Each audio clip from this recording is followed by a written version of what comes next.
I don't need much of that one. Marguerite, she has a sense of humor.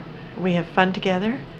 We can talk and sad things or happy things. We can give support to each other. I support her just in helping her do activities of daily living, things that she would have difficulty doing. At first, when she came, I was pretty a little bit nervous because of communication. We do so without sign language interpreter. So, but somehow we managed to communicate. Lots of color. It's lots of beautiful colors. Yeah. My profession was physical and occupational therapy, and after I retired, I was looking for something in the community where I could give back in the healthcare field. Having cancer doesn't stop me from living. It doesn't stop me. I had to move on no matter what. Hospice volunteering is very rewarding. You know, it's a privilege for people to let you into their lives and into their homes. They give us a very good training program so that it gives us some understanding as to what's expected of us and what we should do and what we shouldn't do. Even though I have a medical background, I still learned a lot from that training program. Mandarin lights? Mandarin. Lights. Yeah, lights. Mandarin lights, wow.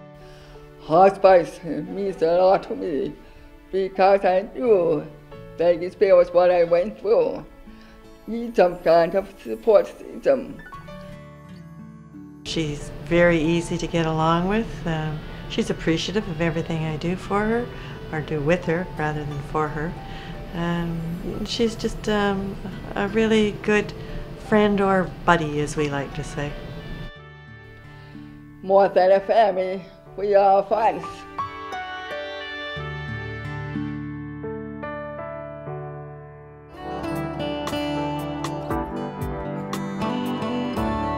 The longest patient that I had while I'd been working with hospice is a young man that I started to see him, I think, in around August, and he died in February. So approximately 9 months. And over that 9 months, we formed a real close friendship bond. Whereas, like, he'd be talking to his dad and he'd say, "Oh, you gotta go, Jerry's coming over." It's an experience I'm glad I had. Wouldn't trade it for the world, wouldn't trade anything in for the world. And I'd do the same thing over and over and over again. But it's really been a joy for me. It's been a pleasure.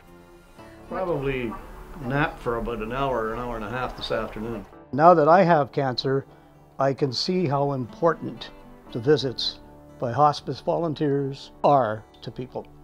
It's a tremendous help to the caregivers in that they get a break every now and again, because to me the caregiver that's spending 24 hours a day with the patient is the person that's paying for all this, you know, and it's tough.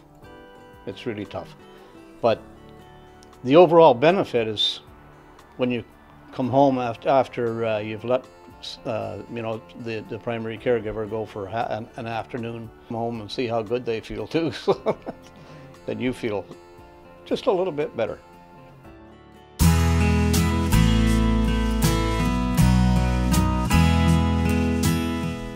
The cottage was always Dad's favorite place to be. I know. Whether he was fishing or swimming or playing with you girls. My husband John passed away on the very first family day in Ontario.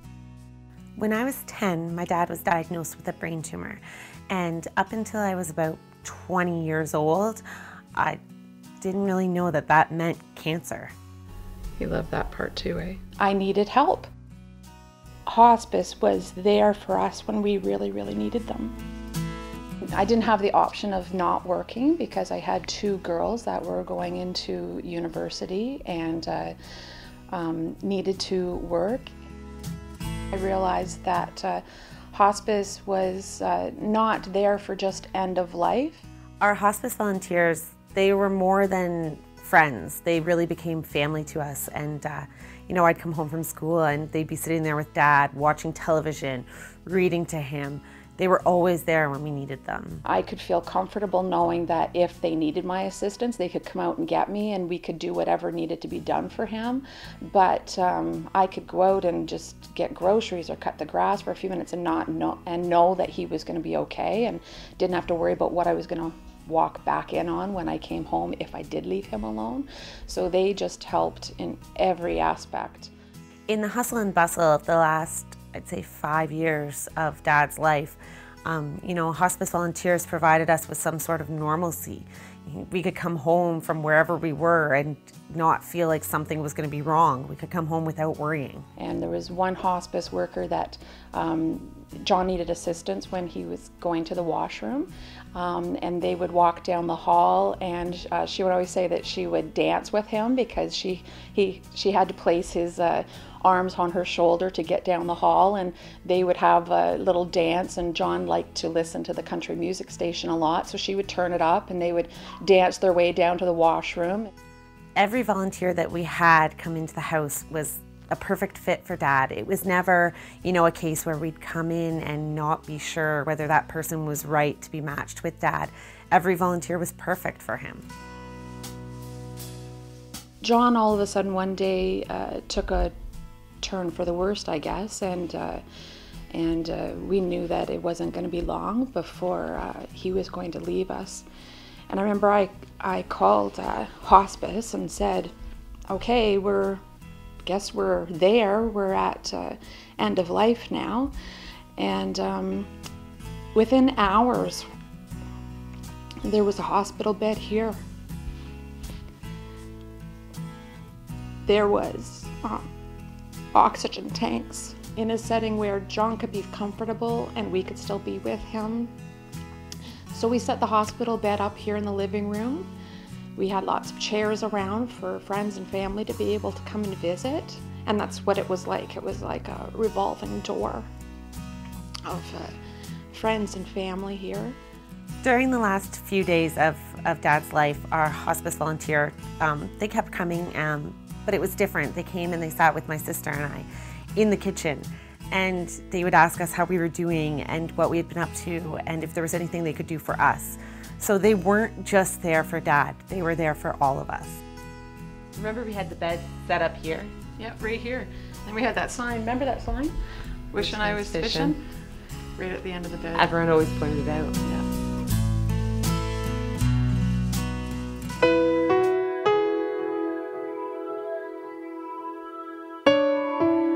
Today I'm visiting Simon. Simon now has ALS. When the hospice coordinator came to my home, suggested she knew a gentleman who might be suitable to come and see me. Hello Simon, how are you? The upshot of it was she gave me the name, and that was Dean Pond. Well, I reacted to that at once because we had worked together. The constant care was taking its toll on his wife. She was getting very tired. Who was looking after me all the time, and we have no children or no relatives nearer than 500 miles away. Simon and I, we really have a lot in common, and I thought this would be a ideal situation for me to contribute to his well-being. And I think during our visits, that has proven to be more and more true. Oh, emphatically so. There we go. Now, I just want to get your head over here someplace. I would suggest to Simon that we wanted to accomplish at least 3 things during my visit. And he would always have a list of 3 things to do. Very seldom that we get to number 2 and 3, but we have fun doing number 1. It was an absolute godsend to be able to call upon hospice volunteers. That's fine. That's fine. We're not out there alone. We're constantly supported by our local hospice. If there's resources that we don't have, questions that we can't answer, then we're always supported. Hospice Volunteer Program is a wonderful program.